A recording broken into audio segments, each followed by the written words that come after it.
பர்கூர் அருகே சுற்றுலா சென்ற கார் சென்டர் மீடியனில் உள்ள மின்கம்பத்தின் மீது மோதிய விபத்தில் 2 பேர் பலியானதாக தகவல் கிடைத்திருக்கிறது.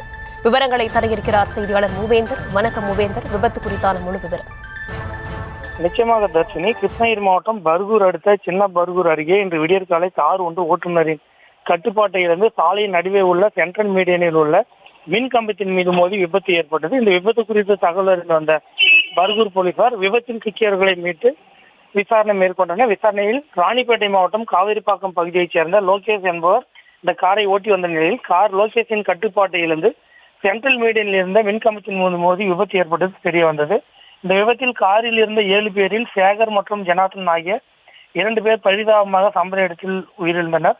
மேலும் 5 பேர் சிகிச்சைக்காக கிருஷ்ணகிரி அரசு மருத்துவக் கல்லூரி மருத்துவமனைக்கு அனுப்பி வைக்கப்பட்டு அங்கு சிகிச்சை பெற்று வருகின்றனர். மேலும் இந்த விபத்து குறித்து பர்கூர் போலீசார் விசாரணை மேற்கொண்டு வருகின்றனர். தர்ஷினி, விவரங்களுக்கு நன்றி.